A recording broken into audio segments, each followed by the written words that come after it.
Fala galera, beleza? O primeiro vídeo que eu fiz nesse canal foi sobre demanda marshalliana.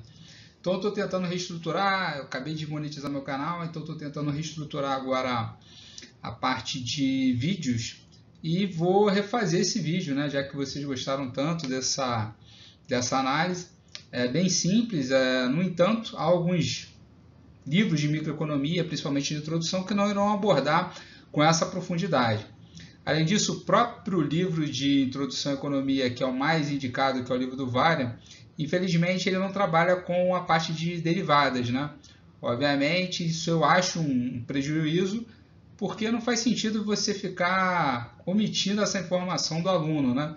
Se dá para fazer por derivada, vamos aliviar a carga de teoria, né? Afinal, acaba que a economia vira ciência de derivar igual a zero, porém, simplesmente porque a parte teórica fica subjugada à parte empírica. Mas vamos tentar abordar as duas coisas aqui, tá bom? Então é isso, já se inscreve aí no canal e vamos!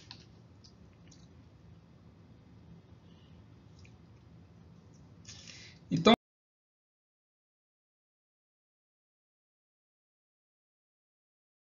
aqui a gente vai abraçar aqui duas questões, tá? A primeira delas é a seguinte: a gente vai tentar explicar para vocês como se compõe a demanda marshalliana, que é basicamente qual é a demanda de um determinado consumidor a partir de um vetor de preços e a sua renda. Com base nisso, eu tento achar o que a gente chama de escolha ótima. Essa escolha ótima ela é baseada, se eu tenho preço e tenho a renda, ela vai ser baseada então nesses dois parâmetros e vai definir qual é a quantidade a ser demandada. Nesse sentido, o problema da demanda marshalliana é simplesmente o problema de otimização. Tá bom? Qual é a teoria que está por trás desse problema de otimização? São três princípios, tá? O princípio de completude. Professor, que história é essa de completude? É o seguinte: sempre que eu te der uma cesta A ou uma cesta B, você consegue mapear elas e dizer qual que é preferível. O segundo exemplo é o exemplo de não saciedade local. Não saciedade local, desculpa, o segundo exemplo não. O segundo pressuposto, que é o seguinte: você sempre prefere uma cesta A mais um peteleco à própria cesta A. Então, se eu fizer aquela barganha com você, né, o que você quer? Você quer a cesta A? Você fala, não sei, mas se eu te der um cafezinho a mais, você vai preferir ela. E aí é aquela história, né? Toda vez que você já barganhou alguma coisa e você está naquele impasse, você acaba tendo que ceder um pouco para poder chegar a esse resultado favorável. Muitos vendedores trabalham com isso, né? Ele fala assim, você vai levar? Não, estou em dúvida. Então você vai ganhar uma capinha aqui, você vai ganhar um brindezinho a mais. Exatamente esse brinde é o que a gente chama desse componente, né? Então é isso, beleza? E a parte 3 aqui, que é a questão de você não ter o cruzamento da sua curva de diferença ou da sua função utilidade. Então você precisa da transitividade. O que é essa tal da transitividade? Bom, se eu tenho uma cesta A e ela é preferível à cesta B, se quando eu tenho a cesta B ela é preferível à cesta C, logo a cesta A também será preferível à sua cesta C. Não faz sentido, né? Se você, quando tinha A e B, escolheu A. Quando tinha B e C, escolheu B. Quando tem A e C, você vai escolher A. Tá? Isso é bem simples, isso não tem nenhum quê adicional. Com base nisso, você consegue mapear suas preferências, né? E você mapeia elas no campo que é ordinal, no campo cardinal, né? Ou seja, num campo matemático, né? Então você gera esse mapeamento e gera o que a gente chama de isomorfismo, garantindo que você consegue manter essa ordinalidade dentro de um campo cardinal, dentro de um campo que a gente chama com dimensão ou medida. Eu prefiro trabalhar com medida porque é uma definição mais rigorosa, tá? Então, espaços de medida permitem que você calcule distância, produto interno, etc. Ah, professor, eu não quero entender esse negócio de álgebra linear. Não, isso não é álgebra linear, isso é álgebra vetorial. Então você quer simplesmente que ele tenha uma medida para você fazer uma comparação. Nesse sentido, sem essas medidas e sem essas comparações, não valeria a pena você derivar igual a zero. Então, a ciência econômica só é a ciência de derivar igual a zero porque você parte desses pressupostos aqui. E aí, no mundo real, pode ser que esses pressupostos não sejam tão verdadeiros assim, né? A gente sabe muito bem que muitos indivíduos ficam indiferentes. Vai na eleição, o cara fala, meu irmão, não quero votar em nenhum dos dois. Fera, infelizmente isso não faz sentido. A não ser que você se considere indiferente entre esses dois, mas é muito complicado você pegar duas pessoas aqui e ficar indiferente entre elas. Isso mostra mais uma racionalidade sua. Na sociedade local, tem muita gente que chega a um ponto que já não consegue nem administrar a própria ganância, a própria gula. Então, não necessariamente isso é uma verdade. E a transitividade é perdida em vários momentos, né? A gente sabe que quando você é exposto a esse axioma aqui na vida real, várias vezes você erra. E eu vou dar vários exemplos, né? Quando você tem aquela história lá do tamanho pequeno, médio e grande. Se você fosse... E aí você vê o preço do pequeno, o preço do médio e o preço do grande. Geralmente, o preço do médio em relação ao preço do grande, em relação ao que você leva, então em relação ao produto, então eu vou botar aqui ao bem, é uma comparação em que a diferença do médio para o grande é muito pequena, mas a diferença do pequeno para o grande é enorme, em termos de preço e em termos de quantidade. Então, se eu omitisse para você esse cara do meio, geralmente você preferia sempre o pequeno. No entanto, como eu dou essa informação aqui, você acaba fazendo a conta e olhando que o grande é sempre muito melhor que o médio. E o pequeno nem sempre é tão muito melhor que o médio. Então, você acaba associando a esse ganho e sempre ficando com um tamanho maior. Apesar de que não necessariamente você levaria ele caso você não tivesse esse cara aqui. Então, porra, meus amigos, isso aí é marketing na veia, isso é economia na veia. E, infelizmente, acaba com toda a nossa microeconomia, todos os fundamentos que o Kenneth Arrow duramente implementou na nossa ciência. Então vamos lá, introdução, né? Então eu sei que eu quero fazer uma otimização, quero achar a escolha ótima com base num vetor de preços e na renda. Para isso eu vou ter que definir quais são os pontos de maximização, né? Quais são os argumentos. Então eu vou maximizar uma determinada utilidade com base nas escolhas ótimas, sujeito a uma restrição orçamentária, que geralmente é P1 x1 mais P2 x2 menor ou igual que R. Como ele é não sociável localmente, e é nesse problema não tem poupança, a gente geralmente absorve a desigualdade pela igualdade, tá?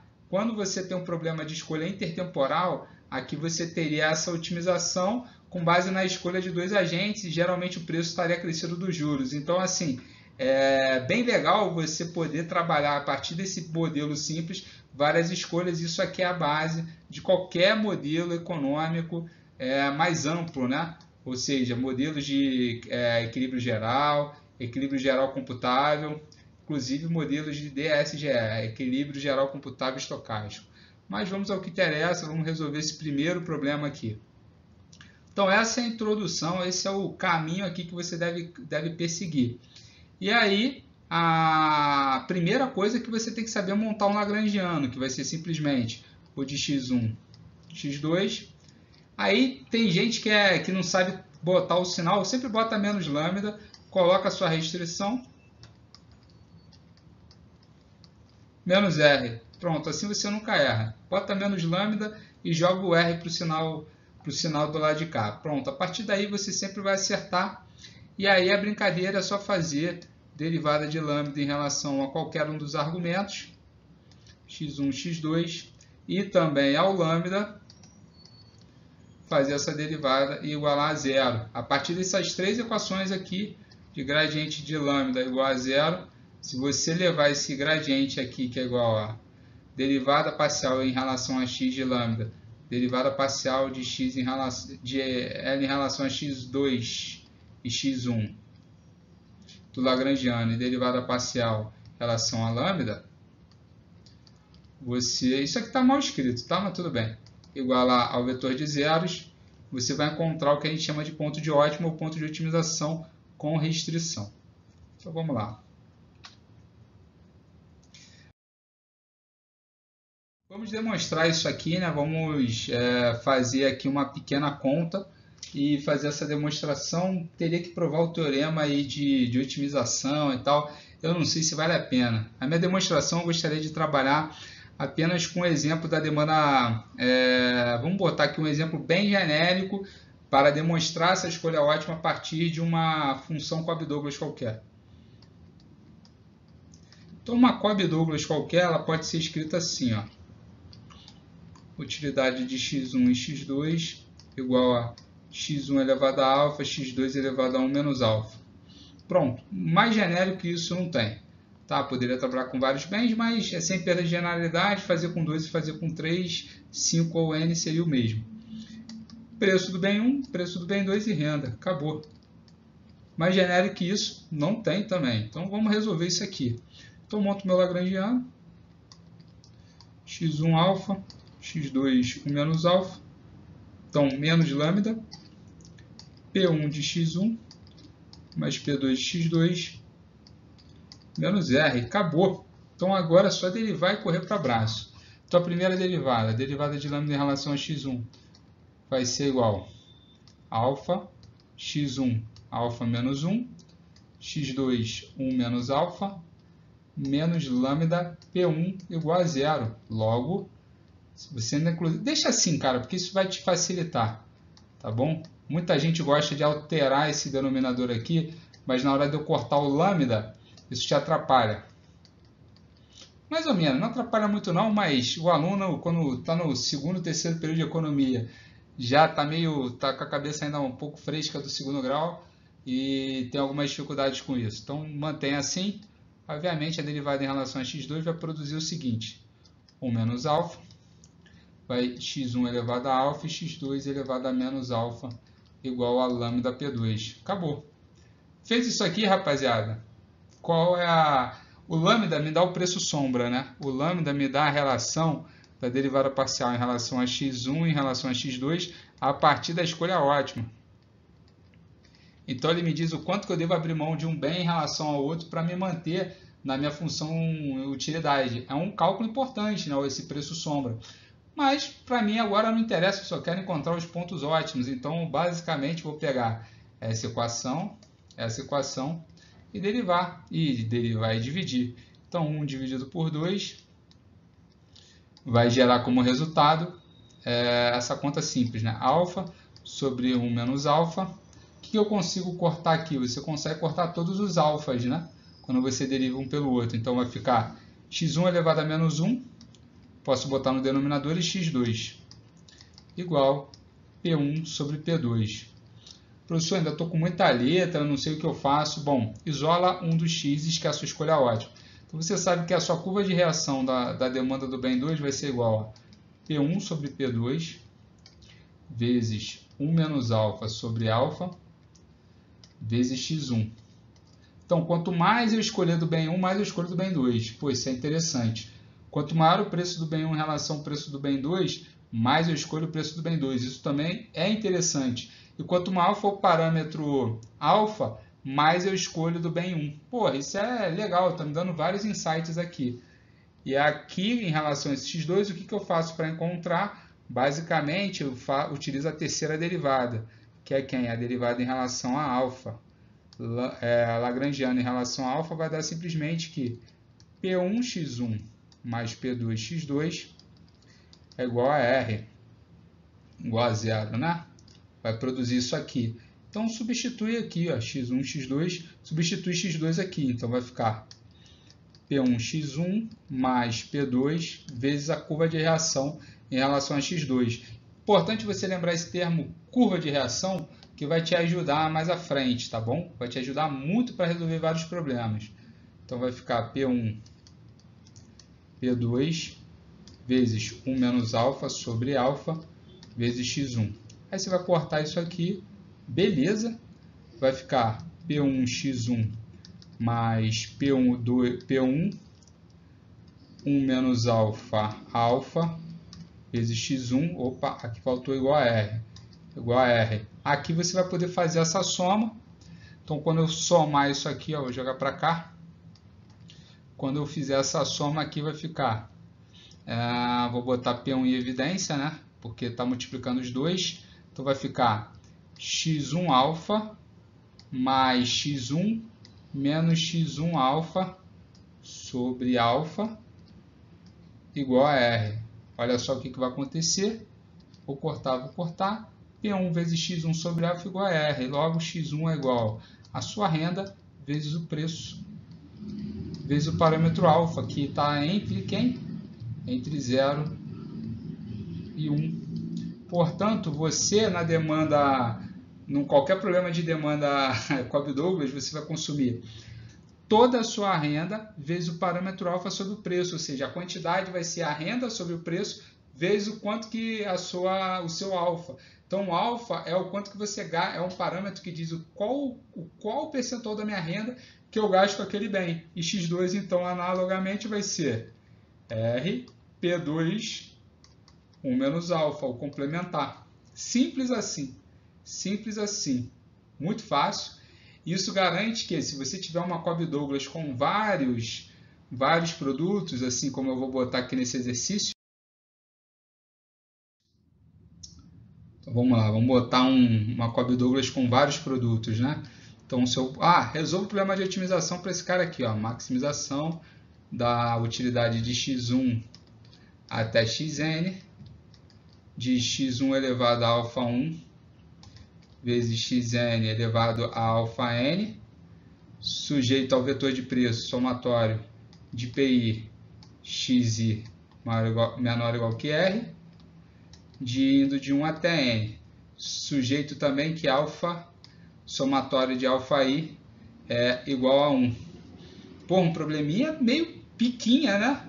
Mas por conta do que eu já resolvi, se cai esse exercício, por exemplo, no Manpack, o vez do cara sair resolvendo e tal, abrindo a conta, porque a Manpack ela é meio de decoreba, a solução é baseada no seguinte pressuposto, ó, bem simples.